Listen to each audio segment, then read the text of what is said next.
आपके लिए वेजिटेरियन और नॉन वेजिटेरियन की परिभाषा क्या है? वेजिटेरियन वो जो फल सब्जियां खाए और नॉन वेजिटेरियन वो जो मांसाहारी चीजें खाए। लेकिन क्या हो अगर कहा जाए कि आपके वेज फूड में नॉन वेज होता है? हम जब कोई खाने का प्रोडक्ट खरीदते हैं तो उस पर बने इस ग्रीन साइन या कोड नेम के आधार पर उसे वेज समझ लेते हैं। लेकिन क्या हो अगर पैकेजिंग वेज की हो और प्रोडक्ट में इस्तेमाल की गई चीजें नॉन वेजिटेरियन हो? झटका लगा ना।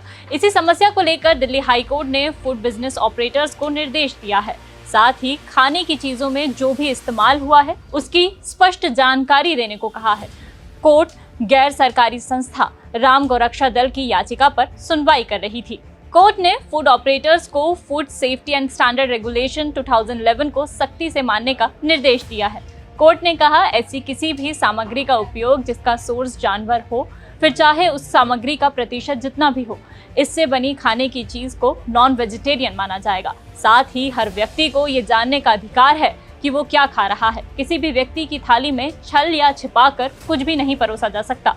तो खाने की चीजों पर लेबलिंग का क्या नियम है, आइए जानते हैं। फूड रेगुलेशन 2011 के मुताबिक नॉन वेज फूड ऐसा फूड है जिसमें किसी जानवर के हिस्से का इस्तेमाल किया जाता है। इसमें पक्षियों, ताजे पानी या समुद्री जानवरों या अंडे या किसी जानवर से निकलने वाले प्रोडक्ट शामिल हैं। लेकिन दूध या दूध से बनने वाले प्रोडक्ट इसमें शामिल नहीं है। सभी मांसाहारी या नॉन वेजिटेरियन फूड पर ब्राउन कलर और शाकाहारी या वेजिटेरियन फूड पर ग्रीन कलर का लेबल होना चाहिए। मैन्युफैक्चरर्स के साथ ही इंग्रेडिएंट्स की मात्रा और उनके वजन की भी लिस्ट होनी चाहिए। साथ ही मैन्युफैक्चरर्स को ये बताना जरूरी है कि प्रोडक्ट में किस प्रकार के edible vegetable oil, vegetable fat, animal fat या तेल, मछली, मुर्गी, मांस या पनीर जैसी चीजों का इस्तेमाल किया गया है।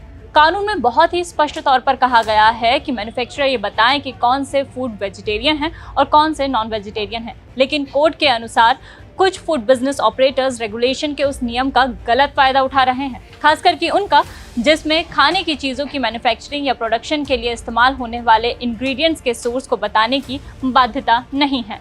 लेकिन सवाल ये उठता है कि वेज फूड में नॉन वेज को ऐसे किस तरीके से मिलाया जा रहा है कि हमें पता ही नहीं चलता। इसका जवाब दिल्ली हाई कोर्ट के उदाहरण से जानते हैं।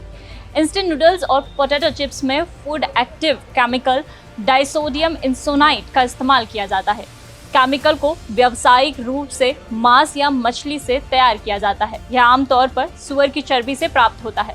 वेजिटेरियन प्रोडक्ट्स में इसका इस्तेमाल तो होता है, लेकिन पैकेजिंग में कहीं भी इसका जिक्र नहीं होता। ये वेजिटेरियन को मांसाहारी बना देगा और शाकाहारियों की धार्मिक और सांस्कृतिक संवेदनाओं और भावनाओं को ठेस पहुंचाएगा।